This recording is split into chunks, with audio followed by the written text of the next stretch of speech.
le Coran tel qu'il est révélé, c'est un champ de guerre. Les 10 ans que va passer Mahomet à Médine sont 10 années de guerre. Il fait la guerre en permanence.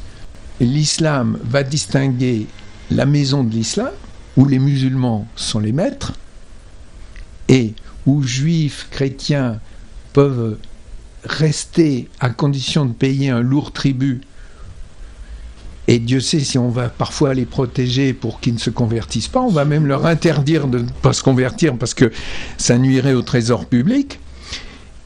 Et puis, la maison de la guerre, il y a la maison de l'islam, non ? Et en face, la maison de la guerre, c'est-à-dire l'ensemble des peuples qui sont à soumettre à l'islam.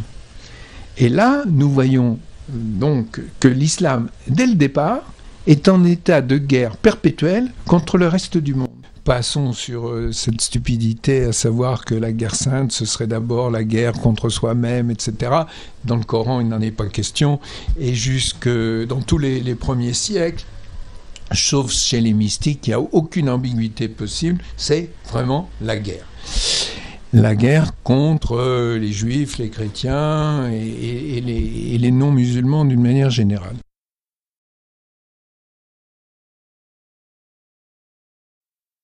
Aucun des grands totalitarismes du XXe siècle n'est allé aussi loin dans la contrainte sur l'individu.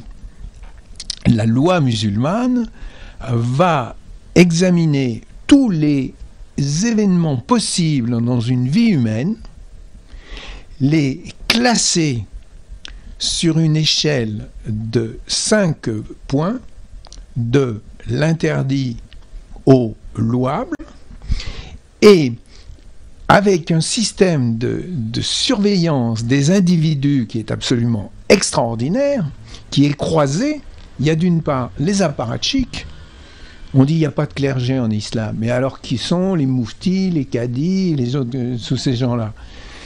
Mais c'est un clergé qui n'a pas de statut, donc qui, n'ayant pas de statut, va, permettez-moi l'expression, faire la lèche au pouvoir politique en permanence. Et d'autres systèmes verticaux, donc de contrôle des individus, et système horizontal par les parents, les voisins, les croyants ordinaires.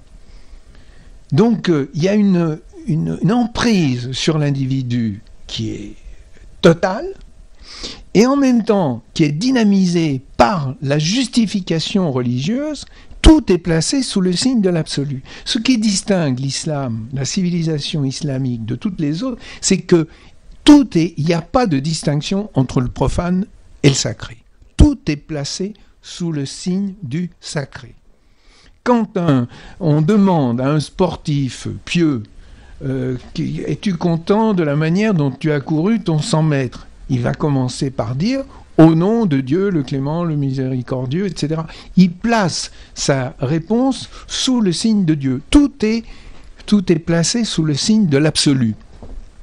Donc, on a ce système qui, l'absolu était chez les communistes le sens de l'histoire, chez les nazis la race, tout ça, mais là, on a un absolu qui est religieux.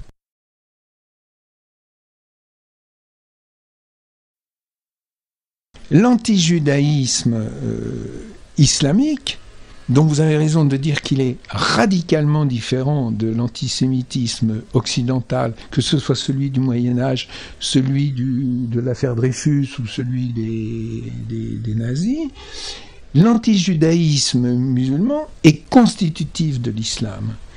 Et ce qui est très intéressant, c'est de voir que, par exemple, dans les 10 ou 20 000 ou 30 000 madrassas du Pakistan, où l'on forme les futurs kamikazes, des gamins de 10 ans qui n'ont jamais vu un juif de leur vie, connaissent des paroles de Mahomet que je cite et qui sont tirées de la Sira, par exemple, « Tout homme juif sur lequel tu mets la main, tue-le ».